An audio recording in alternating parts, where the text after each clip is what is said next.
Les enseignements agronomiques de Jésus-Christ, décryptage des paraboles à travers les évangiles.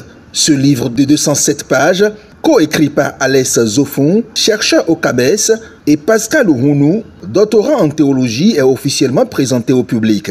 Il présente une lecture originale des évangiles en analysant les paraboles sous un prisme agronomique.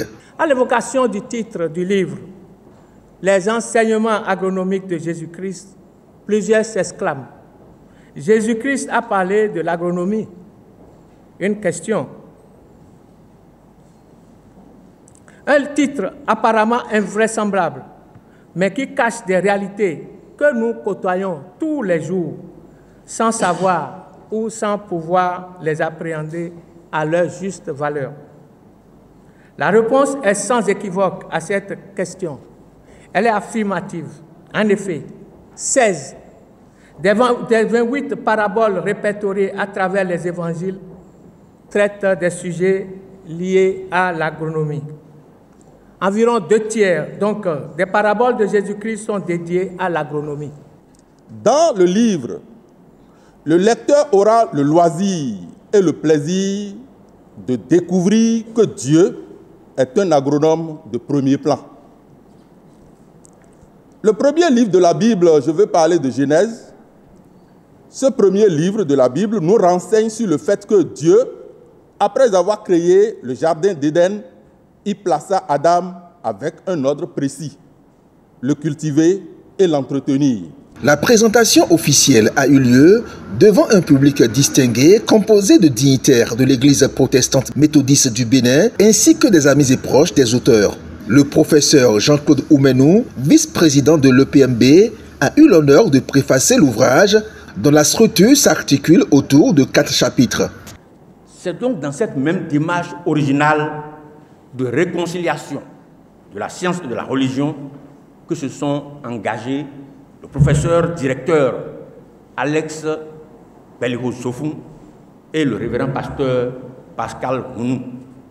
L'un homme de science et l'autre homme d'église, et tous deux membres de l'église protestante méthodiste du Bénin.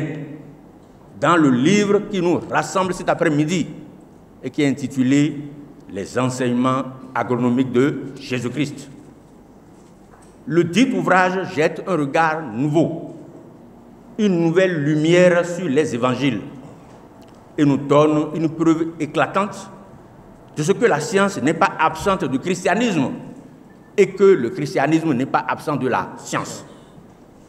Dans les enseignements agronomiques de Jésus-Christ, qui mélangent harmonieusement les choses de la terre et les choses du ciel, les deux auteurs nous conduisent finalement à comprendre qu'il n'y a pas de séparation entre la terre et le ciel et que l'enseignement de Jésus-Christ est un enseignement total, une science globale.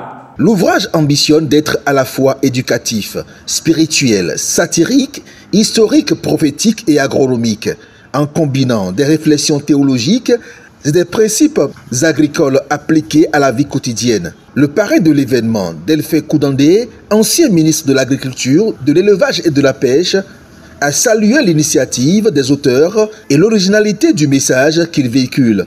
Le sujet abordé dans le présent ouvrage nous met davantage en communion avec notre Seigneur Jésus-Christ et nous permet de mieux le connaître, de mieux comprendre ses préoccupations exprimées jadis à travers des enseignements sous la forme de paraboles. Je me réjouis d'être parrain de cet événement à la gloire de notre Seigneur et Sauveur Jésus-Christ et je souhaite du fond de mon cœur plein succès au livre. Le révérend Amos Ronsa, président de l'EPMB, a également exprimé son admiration pour le travail des auteurs, soulignant la pertinence et la profondeur de leur démarche. C'est un ouvrage très cohérent, aux normes scientifiques modernes, qui relate à travers une structuration architecturale, technique et pédagogique, voire didactique, l'univers et le contenu des paraboles du Didaskalos Jésus. Le Didaskalos, c'est en grec, ça signifie l'enseignant.